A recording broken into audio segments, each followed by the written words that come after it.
आप सबको नमस्कार, सत श्री अकाल।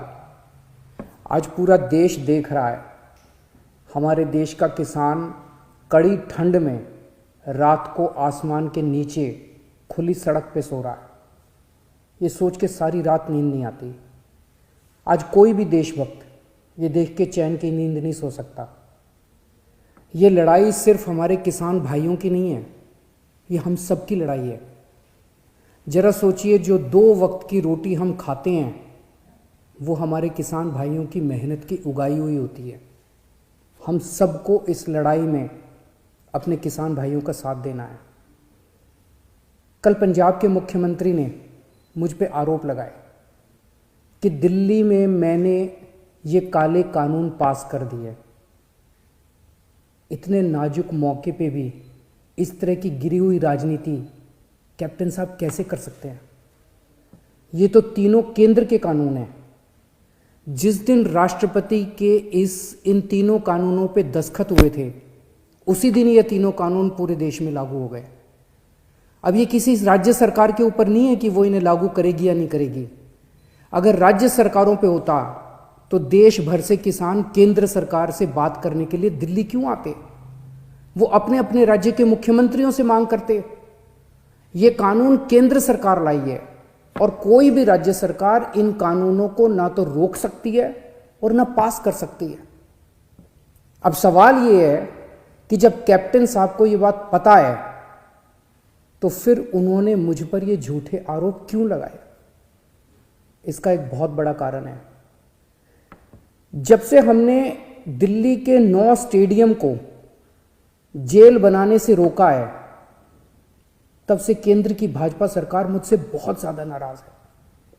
केंद्र सरकार का पूरा प्लान था कि जब किसान दिल्ली आएंगे तो उन्हें इन 9 स्टेडियम में डाल देंगे। हमने स्टेडियम को जेल बनाने की इजाजत नहीं दी, तो वो लोग अब मुझसे बहुत नाराज हैं। मुझे पता है कि स्टेडियम को जेल बनाने के लिए मुझ पे कितना दबाव आया था, किस किस का फोन नहीं आया। लेकिन जिंदगी में कुछ ऐसे मौके आते हैं जब आप अपने ज़मीर की सुनते हो, नतीजे की परवाह नहीं करते।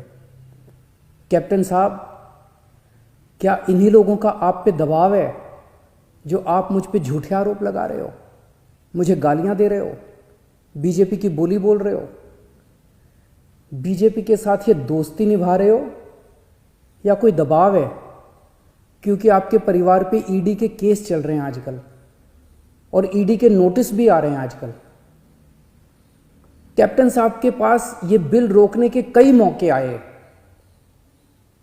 पंजाब के लोग पूछ रहे हैं कि तब कैप्टन साहब ने इन बिलों को क्यों नहीं रोका?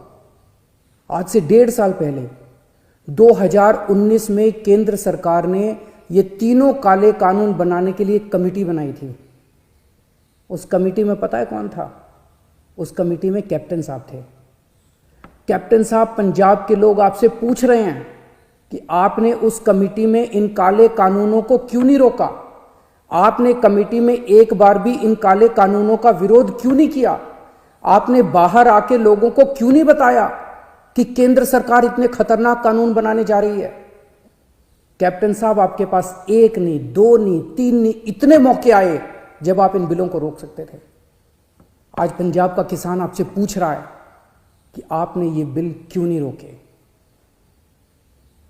आज दिल्ली की सरहद पे पंजाब का किसान है और देश की सरहद पे उसी किसान का बेटा पंजाब का जवान है। अभी कुछ दिन पहले पंजाब के एक किसान सरदार कुलवंत सिंह जी दिल्ली की सरहद पे बैठे हुए थे और खबर आई कि उनका 22 साल का जवान बेटा सुखबीर सिंह बॉर्डर पे देश के लिए शहीद हो गया। इस सब के बीच जब कुछ लोग आए दिन किसानों को आतंकवादी बुलाते हैं, देशद्रोही कहते हैं, तो मैं सोचता हूं कि बॉर्डर पर उन जवानों पर क्या बीतती होगी जिनके किसान माँ बाप को आतंकवादी कहा जा रहा है।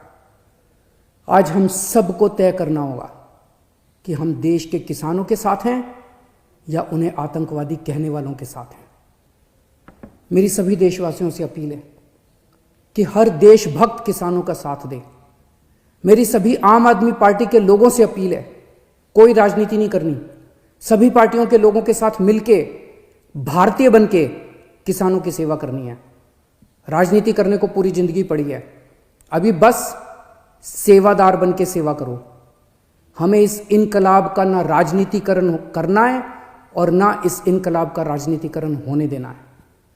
मेरी केंद्र सरकार से अपील है कि किसानों को सभी मांगे किसानों की तुरंत मानी जाएं और एमएसपी की गारंटी को कानून में डाला जाए। जय हिंद।